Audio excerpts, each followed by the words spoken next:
Detainees can volunteer to return to their country at any time. Many choose to stay in detention. Ahmed Aloui has been in Tinsley House for over a year and a half.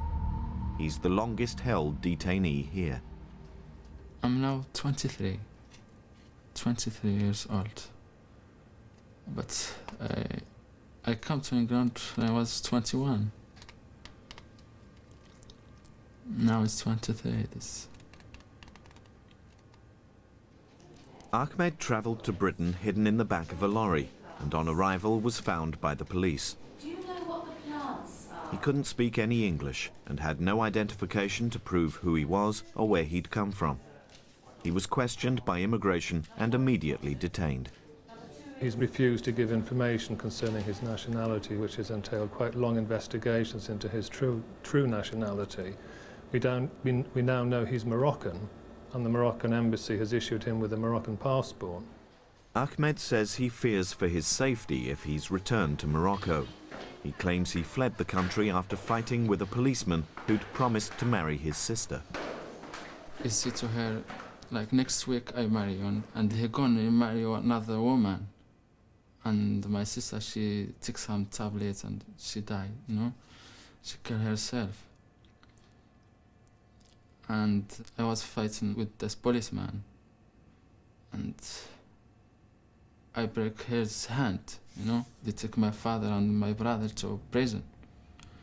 And my father, he died in prison. To be granted asylum, applicants have to prove they have a well-founded fear of persecution in their home country. Immigration has decided that Ahmed does not qualify. Hello. How are you today? Okay. I have some papers here from Dover, which they've asked me to serve on you today. I'm afraid it's removal directions. And it says that flight directions have now been given for your removal from the United Kingdom by British Airways flight 6914 to Casablanca. When? On the 28th of November. In this month? That's right. So that's 5 days' time, Ahmed. 5 days. 5 days. Okay. You have the right of appeal, but only after you've left the United Kingdom now. I can't, sir. If they send me back, they took my life. I can't go. Well, I'm afraid they've considered everything that you've said and what your solicitors said. Yeah. And I'm afraid I think you've come to the end of the line now and you're going to have to accept that you've got to go back to Morocco. Yeah, from Charlie 15, day 12, please. 12's down for you, Charlie 15. The Mulgetzes have been brought to the family wing at Tinsley House.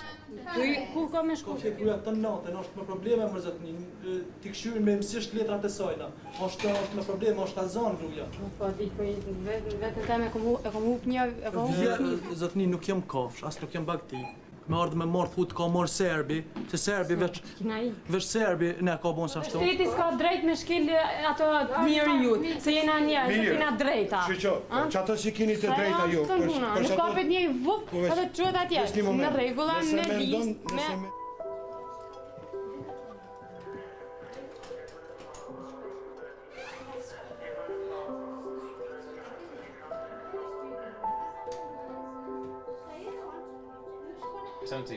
Ciao. Received.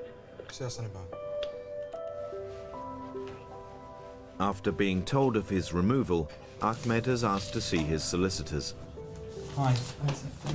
You're right. They're going to launch an appeal under the Human Rights Act. It will be his last chance to stay in the country, and his removal has been postponed. What we're arguing is that to return you to Morocco would result in your fundamental human rights being breached there, and that therefore it would be a breach of your human rights for the UK to return you there. We have some possibility for arguing that while the judge is thinking about his or her decision, you should be on bail rather than continue to be detained here. And one of the arguments would be the enormous length of time in which you have been detained here, obviously. Yeah. Since arriving at Tinsley House, Ahmed's only contact with the outside world has been Anne Parsons, a volunteer from the Gatwick Detainees Welfare Group. How are you feeling today? What is it, 21 months now? Yeah, no, it's Must be 20 21. 20 months. Yeah. Why did they keep me on the time? You know, that's so long here. Why? Yeah. And now, if you're asking me about what I did yesterday, you know, I can't remember. I think you've been marvellous. I don't know how you've managed to do it. I really don't. And Try and hold on, because things are moving. Yeah. I feel my mind is gone, you know, believe me, you know, I just stuck to myself. This must be having a very, very bad effect on his mind. You can't keep someone locked up for 20 months and, you know, nothing happening really. He's full of optimism, but it's difficult because you don't want someone to be so optimistic and then be crushed down.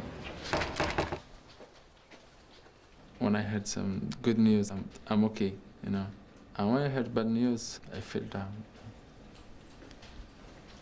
These people, when they see you smile, they think you are very strong. Yeah, they say that you're strong, man. Yeah. But no, you know, they don't know what's happening inside, you know.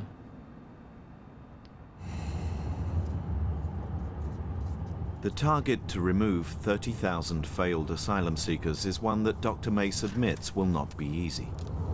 Many individuals are here because they want to be here and really don't want to be removed. When you approach the point where appeal rights have exhausted, if the person is an asylum seeker, they will abscond. The applicant moves away from the address where they've been, and it's then very difficult to find them. So the detention accommodation is an integral part of that removal process. Tonight, Dr. Mace is visiting Tinsley House. He's guest of honour at their annual carol service. Good to be here. Very well. Yeah. Can I introduce my wife? Hello. How do you do? And another splendid evening.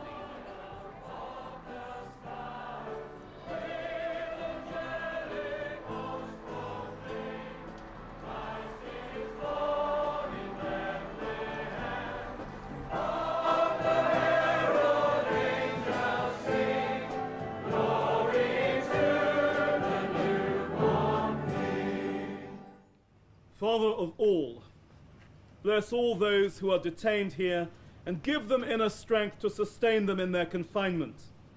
Help us, Lord, to be thankful that good can emerge out of hardship wherever people are committed to the welfare of others. Migration, immigration, asylum seeking is very emotional, and every case is a person or a family, and the challenge and the importance of being sensitive as well as being firm in the delivery of the law and the legislation. That's the very important balance which we have to keep under very tight review. Welcome. It's April. It's a new financial year. It's 361 days to go to 30,000 removals, focusing on the removals and the terminations. The senior management team is looking at new ways to achieve their removals target.